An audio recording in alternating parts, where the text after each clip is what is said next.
Assalamualaikum warahmatullahi wabarakatuh.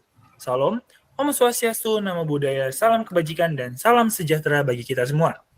Pada kesempatan kali ini, kami dari kelompok keempat akan mempresentasikan hasil tugas akhir kami yang berjudul Implementasi Large Language Model sebagai Virtual Financial Companion pada aplikasi edukasi keuangan anak, dengan studi kasus aplikasi yang kami kembangkan bersama Ronalda. Sebelum itu, perkenalkan tim kami. Saya Dava Ditya Putra Elias bersama rekan saya. Saya Rizika Vita Prianto dengan NIM belakang 140. Saya Muhammad Raya Ariski dengan NIM belakang 146. Kami berasal dari jurusan Informatika Fakultas Ilmu Komputer, UPN Veteran Jakarta. Yang pertama, latar belakang masalah. Latar belakang penelitian kami berangkat dari sebuah ironi di era ekonomi digital. Data SNLIK 2024 menunjukkan indeks inklusi keuangan Indonesia sudah tinggi di angka 75,02%. Namun, literasi keuangan masih tertinggal di 65,43%. Kesenjangan ini makin parah di kalangan pelajar yang literasinya hanya 51,7%. Masalah diperburuk oleh fenomena painless payment. Riset Sukmawati pada tahun 2025 menunjukkan bahwa kemudahan transaksi cashless mengurangi rasa sakit psikologis saat membayar, yang memicu perilaku impulsif pada Gen Z dan Gen Alpha.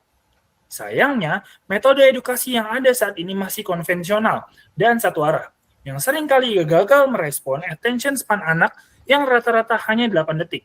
Ini menciptakan urgensi untuk solusi baru. Lalu, selanjutnya rumusan masalah dan solusi. Berdasarkan masalah yang ada, kami merumuskan 3 tantangan utama. Yang pertama, ada tantangan teknis, bagaimana merancang aplikasi berbasis Flutter dengan pendekatan gamifikasi yang benar-benar efektif.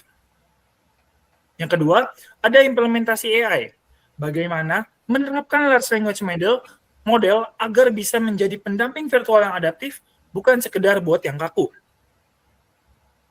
Oleh karena itu, kami menghadirkan solusi Ronalda, sebuah platform yang mengintegrasikan kecerdasan buatan generatif atau generatif AI dengan game-based learning untuk menciptakan pengalaman edukasi keuangan yang interaktif. Selanjutnya, pada slide ini kita menampilkan beberapa tampilan dashboard dan cuplikan gameplay. Di sini 2 modul yang mewakili bagaimana teori-teori yang mendasari direalisasikannya UI aplikasi. Di sini landasan pertama adalah kerangka literasi keuangan. Di sini pada aplikasi menekankan kemampuan identify, analyze, dan make decision. Sehingga untuk setiap elemen UI seperti progress bar, menabung, dan lain-lain ini sengaja dirancang untuk melatih identifikasi informasi, keuangan, dan pengambilan keputusan. Sehingga sejalan dengan rekomendasi kurikulum yang kami adopsi. Yang kedua di sini ada game-based learning. Jadi desain pembelajaran itu mengikuti model instruksional 4A. Di sini sehingga anak dapat masuk ke dalam permainan dengan rasa penasaran, mengeksplorasi konsep melewati simulasi, dan mendapatkan penjelasan adaptif dari AI. Selanjutnya ketiga terdapat ada generatif AI. Di sini virtual finance companion menggunakan arsitektur transformers dan mekanisme RAG. Di sini untuk menjaga akurasi fakta dan konteks dialog anak. Yang keempat ada interaksi multimodal. Di sini pada aplikasi Ronalda menggabungkan suara, sentuhan, dan umpan visual untuk mengurangi beban kognitif bagi pengguna anak sesuai. Di sini jadi secara teknis kami memakai whisper, medium, dan untuk suara menggunakan STT dengan voice cloning anak, sehingga input sentuhan untuk kontrolnya alternatif. Slide selanjutnya terdapat metodologi pengembangan agile. Di sini pengembangan mengikuti metodologi agile. Di sini karena sifatnya sendiri yang iteratif dan responsif terhadap input pengguna. Di sini terdapat diagram yang menunjukkan flow untuk tiap sprint yang kami implementasikan. Pertama ada planning. Di sini kami melakukan analisis kebutuhan dan studi literatur untuk menyusun software requirement, termasuk untuk mapping materi literasi finansial untuk usia anak 6 sampai 12 tahun. Selanjutnya ada desain.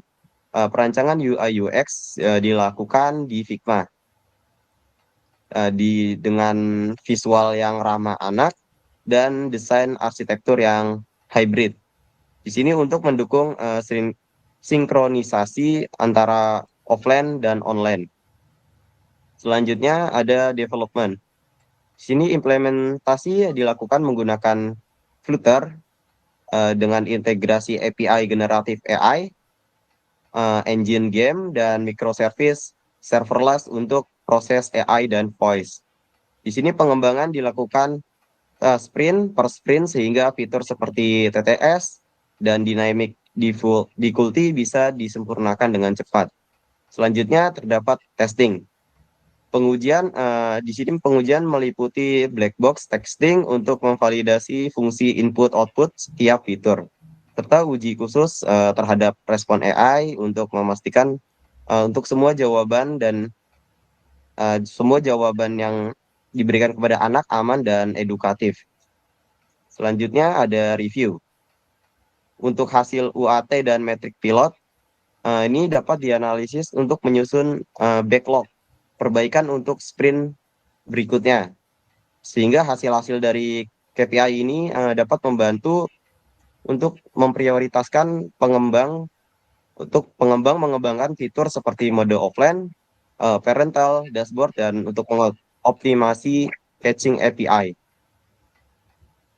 Selanjutnya akan dilanjutkan oleh rekan saya. Berikut merupakan arsitektur sistem dari Ronald Duck yang kami bangun dengan pendekatan microservice untuk memastikan skalabilitas dan kemudahan pemeliharaan sistem. Pertama, di sisi front-end, kami menggunakan Flutter sebagai framework utama. Mengapa Flutter? Karena memungkinkan kami mendeploy aplikasi ke Android dan iOS sekaligus dengan performa tinggi. Khusus untuk modul game, kami mengintegrasikannya dengan Flame Engine. Ini krusial untuk memastikan animasi permainan berjalan halus selayaknya 60 fps sehingga berjalan tanpa lag, dan juga memberikan pengalaman visual yang menyenangkan bagi anak. Kedua, AI Engine. Otak dari sistem ini adalah API LLM dari Gemini. Kami memilih model ini karena kemampuannya dalam memahami konteks percakapan yang panjang dan fleksibilitasnya untuk di fine-tuning supaya gaya bicaranya aman dan ramah untuk anak. Ketiga, voice service. Agar interaksi tidak terasa kaku seperti robot, kami menggunakan Eleven Labs. Layanan ini mengubah teks response AI menjadi suara karakter Ronald yang memiliki intonasi natural, sehingga anak merasa seperti sedang mengobrol dengan teman, bukan mesin. Dan yang terakhir, database. Kami menerapkan arsitektur hybrid yang sangat penting untuk konteks Indonesia. Kami menggunakan Supabase untuk penyimpanan cloud dan juga ICER-DB untuk penyimpanan lokal di HP. Yang artinya, aplikasi tetap responsif dan data game anak tetap tersimpan aman meskipun mereka sedang berada di area dengan koneksi internet yang tidak stabil. Selanjutnya adalah implementasi fitur utama. Dari arsitektur tersebut, lahirlah 3 fitur unggulan yang menjadi core experience aplikasi Ronald Duck. Fitur pertama adalah onboarding, yaitu melalui mekanisme penetasan telur. Ini bukan sekadar animasi pemanis. Secara psikologis, ini adalah penerapan IKEA Effect, di mana anak akan merasa lebih memiliki dan sayang pada karakter Ronald karena mereka sendiri yang menetaskannya melalui sentuhan layar. Ini juga membangun bonding emosional sejak detik pertama. Fitur kedua, AI Voice Companion. Kami menyadari anak-anak kadang malas membaca teks panjang. Di sini kami menghadirkan interaksi tanya-jawab verbal sehingga anak bisa bertanya apa saja tentang uang dengan suara mereka sendiri, dan Ronald akan menjawab dengan bahasa analogi sederhana yang mudah dimengerti anak SD. Fitur ini juga mengajarkan manajemen sumber daya karena setiap pertanyaan membutuhkan energi dalam game. Fitur ketiga, gamifikasi. Contohnya di sini adalah kuak-kuak tangkap. Ini simulasi manajemen risiko yang intuitif. Dalam minigame ini, anak harus menangkap objek yang merepresentasikan aset seperti koin atau buku dan wajib menghindari objek liabilitas atau pengganggu seperti bom dan stick game. Jika salah tangkap, nyawa akan berkurang sehingga tidak sehingga secara tidak sadar menanamkan konsep bahwa setiap keputusan finansial memiliki konsekuensi. Lalu di sini terdapat hasil implementasi dan juga KPI. Seberapa efektif sistem yang kami bangun, berdasarkan pengujian tahap pilot project dan pre atau post test kepada responden, sistem kami menunjukkan performa yang sangat positif. Pertama, daily retention rate mencapai 23%. Angka ini melampaui target awal kami di 20%. Hal ini membuktikan bahwa kombinasi karakter Donald Duck dan gameplay yang kami rancang sukses membuat anak-anak ingin kembali membuka aplikasi setiap harinya untuk belajar finansial. Kedua, peningkatan literasi yang signifikan. Terjadi kenaikan skor literasi siswa sebesar 27%, yaitu dari rata-rata skor awal 6,8 menjadi 8,7 setelah penggunaan aplikasi ini. Ini memvalidasi bahwa materi edukasi yang disampaikan Donald Duck benar-benar terserap oleh anak, bukan sekedar bermain tanpa makna. Ketiga, Net Promoter Score atau NPS sebesar 6,3. Skor ini didapatkan dari survei kepada orang tua yang masuk ke dalam kategori excellent. Para orang tua merasa sangat terbantu dengan fitur Parent Dashboard yang kami sediakan, karena mereka bisa memantau perkembangan literasi dan minat anak secara real-time tanpa perlu mengawasi layar anak terus-menerus. Dan selanjutnya akan dilanjutkan oleh rekan saya. Baik, sebagai penutup, kesimpulan dari penelitian ini adalah aplikasi Donald Duck berhasil membuktikan bahwa integrasi antara generatif AI dan gamifikasi mampu menciptakan media pembelajaran yang adaptif. Sistem ini tidak hanya meningkatkan literasi keuangan anak, tetapi juga efektif memitigasi risiko perilaku konsumtif di era digital melalui simulasi yang aman. Untuk pengembangan selanjutnya, kami menyarankan, yang pertama, ada pengembangan fitur analisis emosi pada AI agar respon lebih empatik. Selanjutnya, validasi empiris dengan skala yang lebih luas di sekolah-sekolah. Dan pengembangan yang terakhir adalah integrasi modul pengawasan orang tua yang lebih mendalam. Next. Demikian presentasi mengenai pengembangan aplikasi Donald Duck. Kami berharap inovasi ini dapat berkontribusi dalam mencetak generasi emas Indonesia yang cerdas finansial di masa yang akan datang. Terima kasih atas perhatian Bapak dan Ibu guru, Bapak dan Ibu sekalian. Wassalamualaikum warahmatullahi wabarakatuh.